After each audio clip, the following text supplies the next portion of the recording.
Please be seated.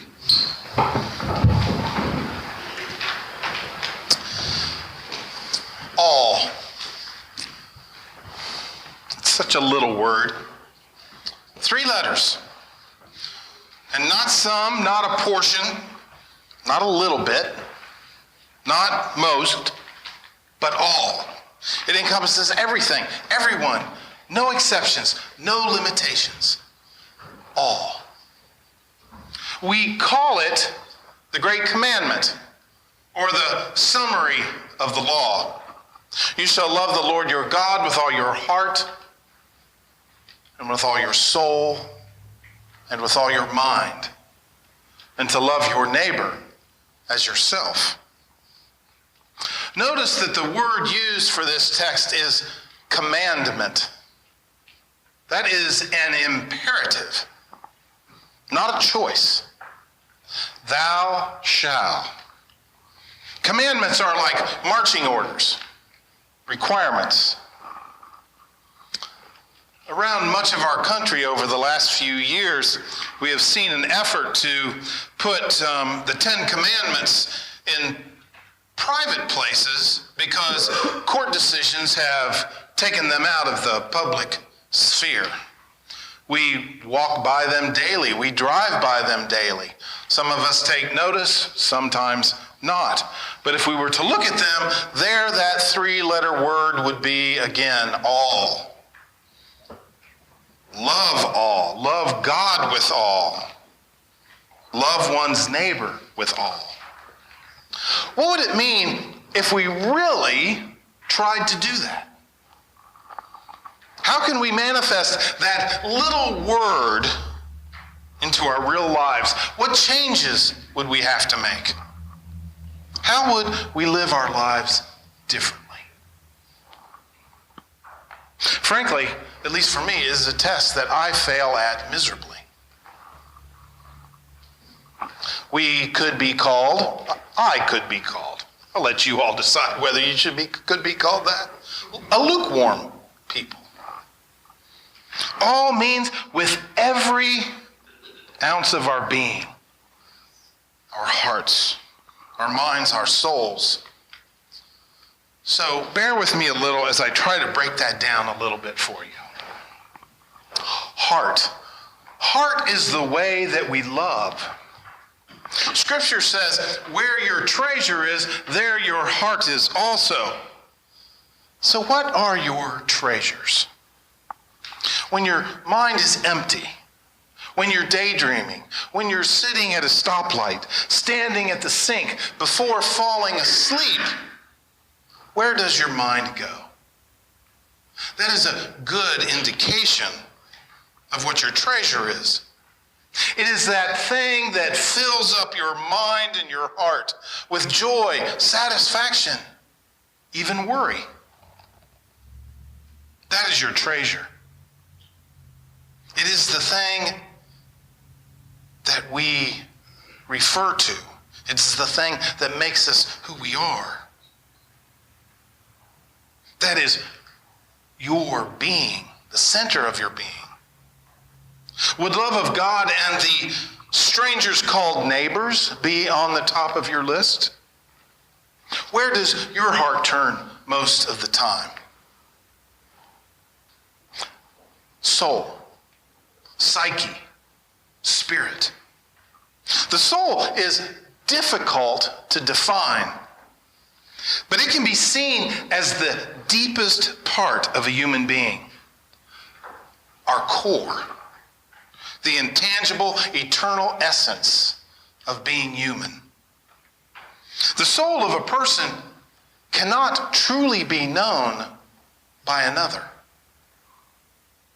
It is always in a state of being discovered. What is it at the deepest core of your being? The part that no one else really knows about. But the part that holds your most profound and sacred and valued essence. Is that God within you?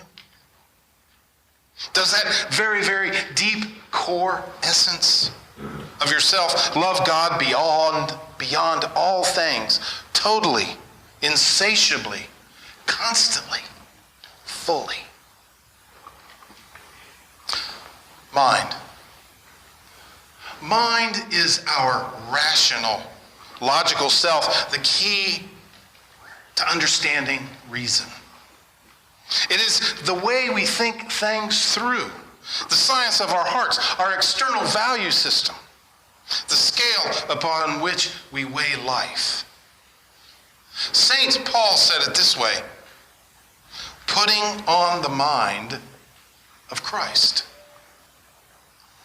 To love God with our minds is not to see the world around us through the eyes of our culture, but through the eyes of God.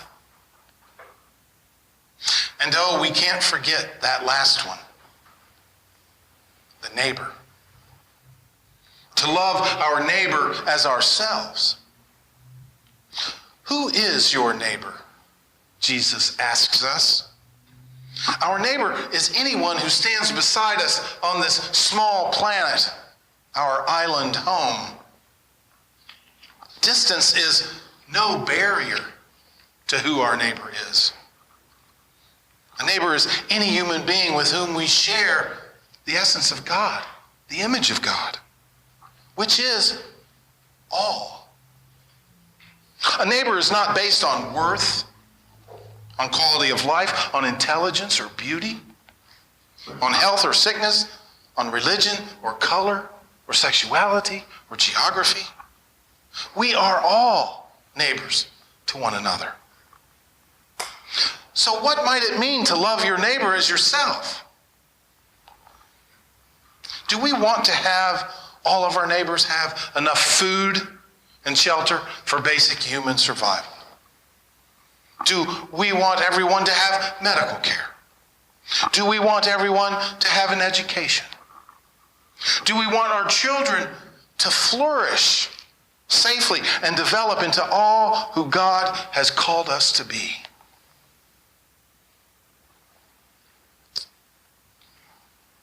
To love our neighbors as ourselves in our culture usually requires two things: a pocketbook and a suspension of judgment. So I think one way we can do that is to look at our houses, to look at our cars, to look at our closets, to look at how we dine, and think of our neighbors. The two great commandments really are simple, but oh, those teeth are so big and so pointed, aren't they? They are tough and they are costly. And basically, we don't really comply. And perhaps we can't. That is one of the beauties of God's call.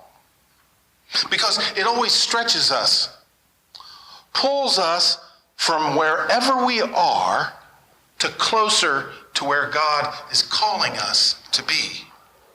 It is like the horizon, always beckoning, never reachable. And so with all of that, I think the secret is to want to live the commandments, no matter how poorly we actually do it. The secret is in our hearts desiring. Do we really desire to love God with all of our heart and mind and soul? And do we love our neighbors as ourselves? Truth be known, many, being honest, would say no.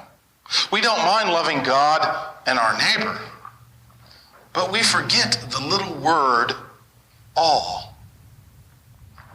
And so, you might be saying, okay, Gary, you've taken me here, now where are we going? Well, I think it might truly hang on a word, a four-letter word, that follows that passage. And the word is hang. On these two commandments hang all the law and the prophets.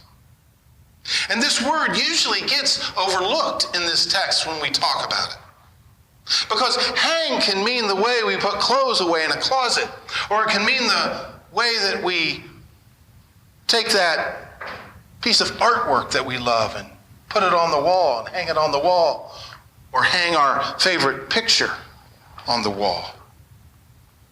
But in this text, the word hang is the same Greek word used for Jesus, whom you slew and hanged upon the cross. For me, at least, that shifts the entire meaning of the great commandment. To love the Lord our God with all our heart, and with all our soul, and to all our mind, and to love our neighbor as ourself, in this reading, is a crucifixion. It means to die to ourselves. No wonder there are so few volunteers. To love with that little word all costs everything. It is the great kenosis, which means a total emptying of ourselves. God asks no less. God gives no less. God asks us for everything. God asks for all.